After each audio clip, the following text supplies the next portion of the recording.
Hindi na raw bago ang kalakaran ng pamamahagi ng natipid na pondo ng Senado. Ayon po yan sa ilang senador na minsang naging Senate President. Pero may pagkakaiba pa rin daw sa paraan ng pamamahagi, depende kung sino ang nakaupong Pangulo ng Senado. Saksi si Sherry Ann Torres. I gave them the same thing in 2009. Nobody complained. I gave the same thing in 2010. Nobody complained. In 2011, I also gave the same thing. And in increasing amounts, nobody complained that there was something anomalous. Hindi lang naman daw si Senador Juan Ponce Enrile, kundi maging ang ilan sa mga nagdaang Senate President na kagawian na ang pamamahagi ng savings ng Senado. At ang paraan ng paghahati ay nasa desisyon ng namumuno. Si Senador Edgardo Angara na naging Senate President mula 1993 hanggang 1995, kinumpirma ang pamamahagi ng savings ng Senado sa kanyang pamumuno. Pero patas daw sa lahat ang halagang kanyang ibinigay.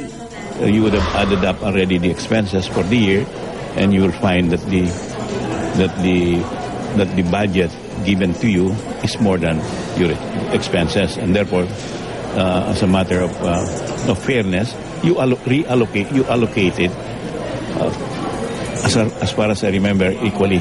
Sa panahon naman ng pamumuno ni dating Senate President Ernesto Maceda noong 1996 hanggang 1998, may dagdag 100,000 pesos daw na pondo ang mga opisina ng mga nasa mayorya, pero wala sa minorya. So, nung panahon ko, konti lang ang savings. So, lahat ng savings pumupunta sa bonus ng mga empleyado, hindi sa senador. Sa ilalim naman ni dating Senate President Aquilino Pimentel, mula taong 2000 hanggang 2001, mas nakalalamang naman daw ng bahagya sa budget yung mga mas senior na sa Senado. Hindi raw issue noon kung mayorya ka o minorya. Bagay na posible raw dahilan kung bakit nakulayan ang hatian ngayon ng Senate savings. Yung ibang mga senador nakakuha ng 1.6 million MOE additional funds at yung iba less than 100,000 or maybe just a few thousands more. Malagay ko doon siguro nagalit yung mga naukulan. Sinubukan namin kunan ng pahayag ang iba pang dating Senate President na sina Senador Manuel Villar at Franklin Drilon, pero hindi sila sumagot sa aming mga text message. Sabi ng mga nakausap namin na minsan na naging pinuno ng Senado, wala raw sila nakita na masama o illegal doon sa ginawa ni Senate President Juan Ponce Enrile dahil hindi naman daw ito lumagpas sa kanyang limitasyon.